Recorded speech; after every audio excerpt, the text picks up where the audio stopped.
What are the best weapons in the Crucible? How will you dominate the Iron Banner, get your Iron Banner season rewards, and get those Iron Banner samurai armor? By using the best weapons, of course. And after watching this video, take this information and destroy your competition. And of course, as Shax once said, I have an entire Crucible to officiate, Guardian. Don't make me wait. Truly, words of wisdom. But anyways, let's get right into the top 5 weapons in Crucible. Coming in at number 5 in the best weapons in Crucible is the Better Devil's Legendary Hand Cannon. Now, a lot of people would want to put this at number 1 or number 2 because of the advent of the PC edition releasing. It has become much more popular because it's a lot easier to aim in PC than it is in console, and has become much more powerful because of the fact that there's no auto target but for the weapons like the MIDA multi-tool, but there also is the fact that you can aim a lot better with this and you can jump around and kill enemies. This weapon is actually a fantastic weapon. Me personally, I'm not very good at this weapon or hand cannons in general, so you're not going to see great gameplay from me, but a lot of people can really do wonders with this. The primary reasons this weapon is so good is not only the massive clip size of 13 with the extended mags, it's also the fact that it does explosive damage. If you guys have never seen an explosive damage weapon, you probably have been hit by it in Crucible more times than you can count because it makes it so you can't see anything. That's right, if you get hit by an explosive damage weapon,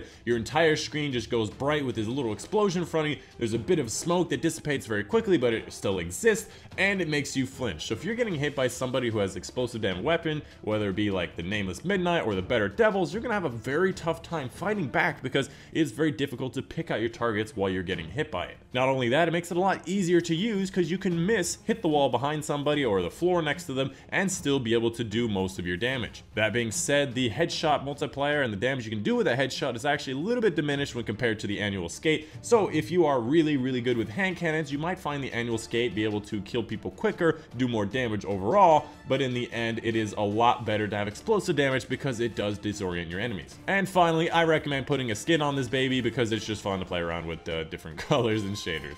Coming in at number 4 on the top 5 weapons in Crucible is gonna be one of my favorite. It's gonna be the Origin Story Auto Rifle. Now, if you guys never heard of this weapon, you probably have been killed by it in the Crucible because it's actually pretty common because it's easy to get. All you have to do is actually at some point in the campaign, the Vanguard will offer you a choice of the Nameless Midnight, the Nightshade, and the Origin Story Auto Rifle. So everyone can pretty much get this weapon just by going through the campaign, or if you hand in tokens to the Vanguard guy, you know, Zavala, you can actually get this weapon from him just by continually getting his engrams. Now, if you guys have never used this weapon, it is one of those slow fire assault rifles that do massive damage and is just really fun to use, has a decent clip size, and because of the slow fire rate, you can actually shoot it for a very long time without having to reload. Another big perk on it is the fact that once you do end up getting a kill with it and you reload, the Rampage perk, which means that you do more damage after reloading after a kill, means you're going to be doing way more damage. This is one of those Rampage kind of weapons, like obviously because it has the perk Rampage, where you can just continually kill people over and over and over and just have way more damage every single time. Now, this is not just an enormous amount of damage upgrade with Rampage, and it doesn't last very long at all, but it is one of those nice little things that can really help you out in a 2v1 gunfight if you reload between kills. Something to note about this weapon is its stability is actually pretty controllable. It feels like it bounces a lot, but because of its lower fire rate, it actually returns back to its center point and recenters. I believe it's called recenters. I sound like a real weapon reviewer. It recenters very quickly and allows you to shoot those targets even over a good range. I still think that the MIDA multi-tool and Sky Rifles will beat it at far range, but in the long range to mid-range engagement, this weapon is an absolute beast and dominates. Overall, I'd like to say this is one of the easiest weapons to use other than the next ones in the list, and if you guys have not used it, make sure you use it in the Iron Banner because it is amazing. Coming up next is the Last Hope Sidearm. Now, this is one of those weapons where if you're good at it, you're going to be better than everyone else in the game, no matter what weapon they have, and you're going to dominate. The time to kill on this weapon is a lot faster than almost any weapon in the game. It's faster than hand cannons, it's faster than assault rifles, it's faster than the MIDA multi-tool. This weapon, if you can get those shots on the target, doesn't even have to be headshots, although usually you have to use this weapon pretty close up to be able to damage somebody and actually hit them with it, and because it has no range at all, you can take people down very quickly.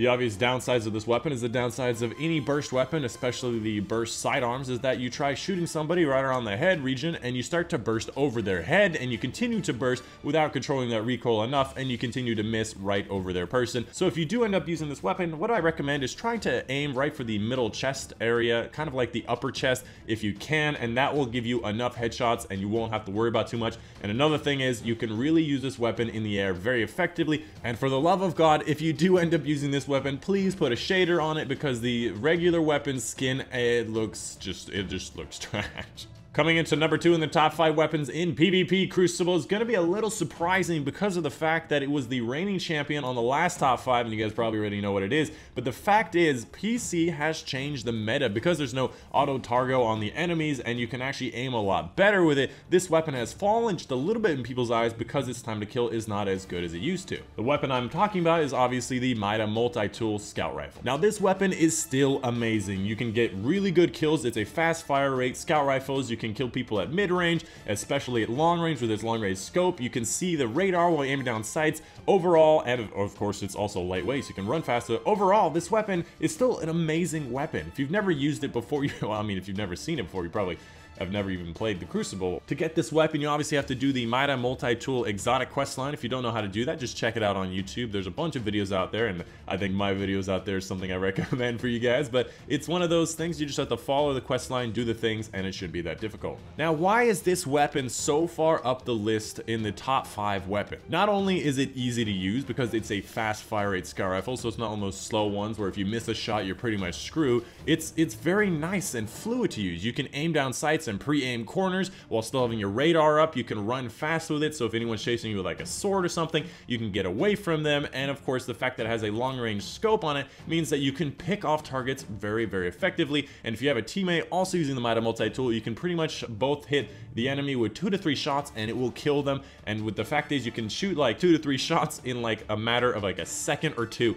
and that makes this weapon so fast to kill if you team shot with your teammates. And the last thing I want to mention about that is the fact that sometimes people don't even notice that they're getting damaged until it's too late when they're getting attacked by the MIDA multi-tool. Usually when somebody gets hit and they lose their shield, they go into cover. But with the MIDA multi-tool, oftentimes you break into their shield and that next shot is actually going to kill them. So in their time of realizing that they're in danger and trying to get away, you can often set in another headshot and kill them before they have a chance to escape. And of course, coming in at the number 1 weapon in top 5 PvP Crucible, you guys know what this weapon is. It has been the most amazing weapon. My favorite weapon in the PS4 version as well as the PC version. Is very easy to use, it's very nice to use, and it's an energy slot weapon that you can also use with the MIDA multi-tool. It is going to be the Uriel's Gift. Now, this is the most used weapon in Crucible right now. You can see by the different databases on the internet, the different people reviewing different weapons, they've showed the highest usage weapon is the Uriel's Gift. This is in part by the fact that it is an amazing weapon, also by the fact that it is one of those secondary weapons. There's not a lot of secondary weapons who are reigning champs in the Crucible, so you can actually use a lot of other weapons with it. You can use the origin story, the MIDA multi-tool, the better devils with this Uriel's Gift. Now, if you've never heard of this weapon or you don't know what it's about or why it's so good, let me just roll it out for you. So this is one of those 600 RPM auto rifle archetypes. Now, if you don't know what I mean, there's a certain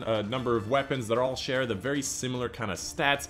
For example, the origin story was a 450 RPM weapon, whereas the Uriel's Gift is a 600. The Solemn Hymn is also a 600. So if you ever find an auto rifle that has 600 fire rate, most likely they're going to be very similar to this weapon. For example, the Prospector is pretty much a copy and paste of this weapon with a few things that are different about it. And if you do find a Prospector and you don't have a Uriel's, just use that because it is still an amazing weapon. So overall, a 600 RPM auto rifle is just the perfect sweet spot. You can use it at the short range engagements. It's still effective at the mid to long range engagements, and it is still very effective at keeping the amount of ammo that you have in your clip without running out before getting a kill. And overall, if you get headshot after headshot after headshot, you can kill enemies very, very quickly. It's not as fast as the time to kill as the Last Hope, but it's a lot easier to get. You can pre-aim corners. You can do a lot more with this weapon than you can with the Last Word at a lot more ranges, and it's a very overall great weapon for almost any scenario, and it is freaking amazing. Now, the places that I usually get this weapon is just random drops in the Crucible. Now, there's other places to get it. Maybe you'll find it at the end of a Nightfall reward, perhaps a Vanguard release kind of thing, maybe just a random engram, but for the most part, you're going to find it in Crucible drops, you're going to find it in Nightfall drops, you're going to find it in some of those packages. Anyways, that's the video for you guys today. I hope you guys did enjoy this top 5. If you did, make sure you leave a like down below. It really helps the channel out. And of course, make sure you subscribe for more top 5s in the future. I think I might do another top 5 for Trials weapons, because people are using different weapons in Trials. Perhaps I'll do another one right when the Curse of Osiris came down. I wanted to do this before Curse of Osiris came down because a lot of people were wondering for the Iron Banner what to use, and I wanted to roll that out for you guys. But anyways, I hope you guys enjoyed. My name's Untitled Chapter, and I'll see you guys on the next one.